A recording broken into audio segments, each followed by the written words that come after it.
Hi everyone, I'm Kaitlyn. I'm a junior at the University of California, Santa Barbara. My project, Unsafe Passage, a generational story of Vietnamese boat people, consists of research I completed on the Vietnamese refugees who fled from their country during the time of the Vietnam War. This topic means a great deal to me because my mom and her family were part of this boat people refugee.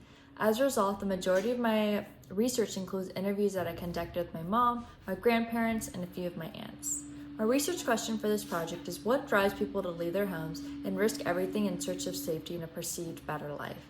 To provide context, Northern Vietnam was ruled by Ho Chi Minh and his Indochina Communist Party, while South Vietnam was ruled by a democratic leader.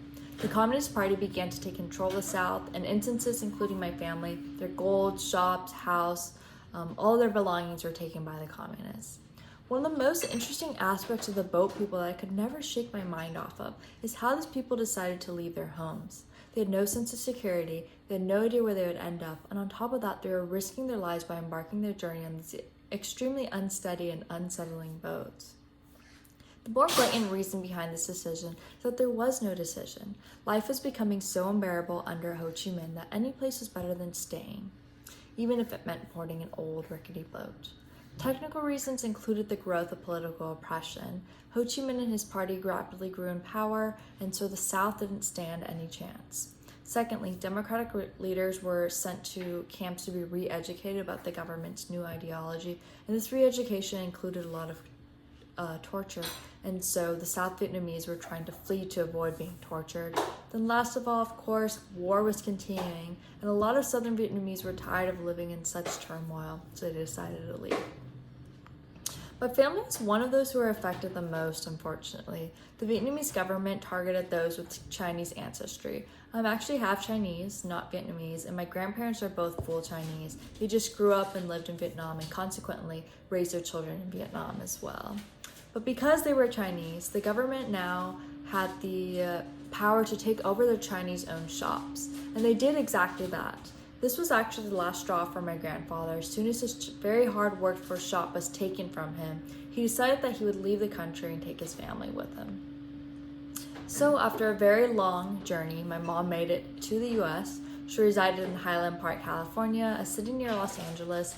Her life in America was not glamorous at all. She lived in extreme poverty and faced so much discrimination. The saddest part is that she didn't realize she was being discriminated against until she grew up.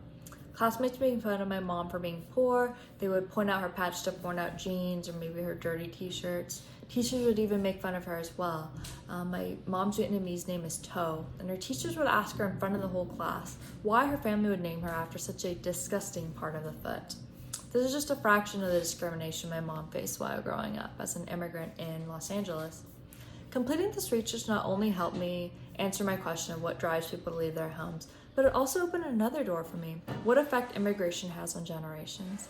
My mentor explained it best to me, and I haven't looked back since then. She explained to me that immigration is not just a time and place. Instead, it holds a rippling effect on generations as cultures are distorted and expectations are extremely high.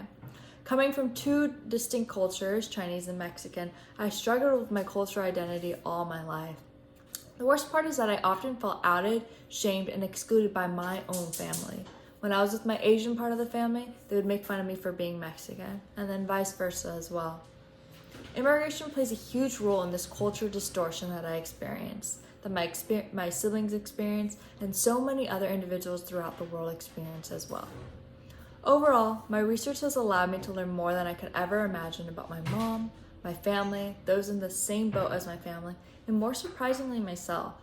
I plan on continuing my research throughout the remainder of my school year at UCSB. I'm really looking forward to discovering more about the rippling effects that immigration has on generations to come. To those who have made it this far, thank you so much for your time. You have no idea how much it means to me to listen to my research, and I really do hope you find my research as intriguing as I do.